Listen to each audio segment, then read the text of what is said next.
বাংলাদেশের সঙ্গীতাঙ্গনের জনপ্রিয় তারকা মাহফুজ আনাম জেমস, বেবি নাজনীন, মনির খান ও আসিফ আকবর সবশেষে ১.৫ দশকের পর বিজয় উৎসবে এই ৪ তারকা একসঙ্গে এক মঞ্চে গাইলেন।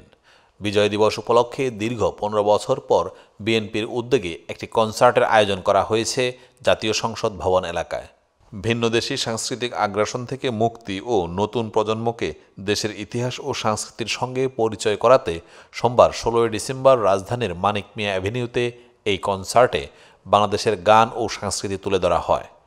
সবার আগে বাংলাদেশ শিরোনামের এই কনসার্টে গাইলেন এই ৪ জন সহ এক ঝাঁক সঙ্গীতশিল্পী। বিদেশে বিভিন্ন অনুষ্ঠানে অংশ নিলেও নিজের দেশে এই তারকারা কোণঠাসায় ছিলেন। আজ প্রাণ খুলে গাইলেন তারা। এইদিকে জেমসও দীর্ঘদিন পর দেশের কোনো ওপেন এয়ার কনসার্টে অংশ নিলেন। সবাইকে বিজয় দিবসের শুভেচ্ছা জানিয়ে আসিফ আকবর বলেন, সবার আগে বাংলাদেশ। আজ মহান বিজয় দিবস উপলক্ষে আয়োজিত কনসার্টে আছি আমি। দীর্ঘদিন পর আপনাদের সঙ্গে প্রাণের ও গানের মেলায় দেখা হলো। নগরবাউল জেমস কনসার্টের শেষ আকর্ষণ হিসেবে মঞ্চে উঠলেন। এই কনসার্টে আরও গাইলেন সঙ্গীতশিল্পী সৈয়দ আব্দুল হাদী, খুরশিদ আলম, কনক চাপা, কণা, ইমরান, প্রীতম, মৌসুমী, জেফার ও একদল লোকশিল্পী। এছাড়াও ব্যান্ডে ডিফারেন্ট টাচ, অর্ক, সোলস, শিরোনামহীন, আর্সেল, অ্যাভয়েড রাফা ও সোনার বাংলা সার্কাস। দীর্ঘ ৯ মাস মুক্তিযুদ্ধের পর ১৯৭১ সালের ১৬ ডিসেম্বর সার্বভৌম নতুন বাংলাদেশের অভ্যুদয় এবং ২০২৪ সালের ৫ই আগস্ট শেখ হাসিনার ফ্যাসিবাদী শাসনের পতনের মধ্য দিয়ে জাতি আজ নতুন করে মহান বিজয় দিবস উদযাপন করছে। সাধারণ জনগণের পাশাপাশি তারকারা সামাজিক যোগাযোগ মাধ্যমে মহান বিজয় দিবস নিয়ে পোস্ট দিয়েছেন। বিজয় দিবস নিয়ে কী ভাবছেন তারকারা, তাদের নিয়েই আজকের এই প্রতিবেদন। সঙ্গীতশিল্পী আসিফ আকবর সামাজিক যোগাযোগ মাধ্যমে পোস্ট দিয়ে লিখেছেন, সালাম বাংলাদেশ, সকল বীর মুক্তিযোদ্ধার প্রতি বিনম্র শ্রদ্ধা, সবাইকে মহান বিজয় দিবসের শুভেচ্ছা, ভালোবাসা অবিরাম।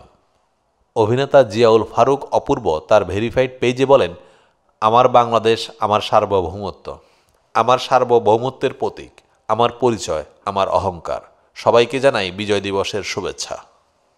এইদিকে শবনম ফারিয়া বিজয় দিবসের শুভেচ্ছা জানিয়ে এক পোস্ট দিয়ে লিখেছেন, এই দেশের মানুষ চিরকাল গর্ববোধ করবে যে দিনটির জন্য, আজকে সেই দিন ১৬ ডিসেম্বর, মহান বিজয় দিবস। আজ এই বিজয়ের আনন্দের দিনে গভীর কৃতজ্ঞতা ও পরম শ্রদ্ধায় স্মরণ করছি দেশের স্বাধীনতার জন্য জীবন উৎসর্গকারী বীর সন্তানদের। সবাইকে মহান বিজয় দিবসের শুভেচ্ছা। প্রসঙ্গত পাকিস্তানি বাহিনীর আত্মসমর্পণ এবং বাংলাদেশ বিশ্ব মানচিত্রে একটি স্বাধীন রাষ্ট্রে পরিণত হওয়ার মুহূর্তকে স্মরণ করে ৩১ বার তোপধ্বনির মধ্য দিয়ে আজ বিজয় দিবস উদযাপন শুরু হয়। বিজয় দিবস উপলক্ষে সকালে সাভারে জাতীয় স্মৃতিসৌধের শহীদ স্মৃতিস্তম্ভে প্রথমে রাষ্ট্রপতি মোহাম্মদ শাহাবুদ্দিন এবং এরপর প্রধান উপদেষ্টা ডক্টর মোহাম্মদ ইউনুস পুষ্পস্তবক অর্পণ করেন। ১৯৭১ সালের ১৬ ডিসেম্বর মহান মুক্তিযুদ্ধে বিজয়ের মাধ্যমে আমরা অর্জন করি মহান বিজয় দিবস, বাঙালির গৌরবের দিন। এই দিন সর্বস্তরের মানুষ শহীদদের শ্রদ্ধা জানিয়ে বিজয় দিবস উদযাপন করেন। সাধারণ জনগণের পাশাপাশি তারকারাও সামাজিক যোগাযোগ মাধ্যমে পোস্ট দিয়ে বিজয় উদযাপনের ছবি শেয়ার করেছেন। অভিনেত্রী শবনম বুবলী বিজয় দিবস উদযাপনের কিছু ছবি সামাজিক যোগাযোগ মাধ্যমে ভক্ত অনুরাগীদের মাঝে শেয়ার করেছেন, যেখানে বিজয়ের সাজে ছেলে শেহজাদ খান বীরকে নিয়ে ফটোশ্যুট করেছেন। ছবি শেয়ার করে ক্যাপশনে অভিনেত্রী লিখেছেন, সবাইকে মহান বিজয় দিবসের শুভেচ্ছা, বিনম্র শ্রদ্ধা সব বীর শহীদদের প্রতি। ছবিতে দেখা যায় খোলা আকাশের নিচে লাল সবুজের পতাকা হাতে ছেলে শেহজাদের পাশে রয়েছেন বুবলী। কমেন্ট বক্সে ভক্ত অনুরাগীরা শুভেচ্ছা জানিয়েছেন। উল্লেখ্য, বুবলির কর্মজীবন শুরু হয় সংবাদ পাঠ দিয়ে। তিনি বাংলাদেশের জনপ্রিয় বেসরকারি টেলিভিশন চ্যানেল বাংলা ভিশনে ২০১৩ সালে সংবাদ পাঠ শুরু করেন। এরপর ২০১৬ সালে বসগিরি চলচ্চিত্রের পরিচালক শামীম আহমেদ রনিতাকে এই চলচ্চিত্রে অভিনয়ের প্রস্তাব দিলে তিনি সম্মত হন। অপু বিশ্বাসকে এই চরিত্রের জন্য নির্বাচন করা হয়েছিল।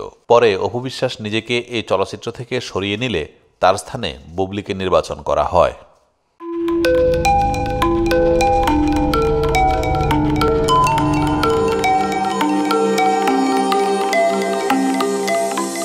টিভি দেশ ও দশের কথা বলে।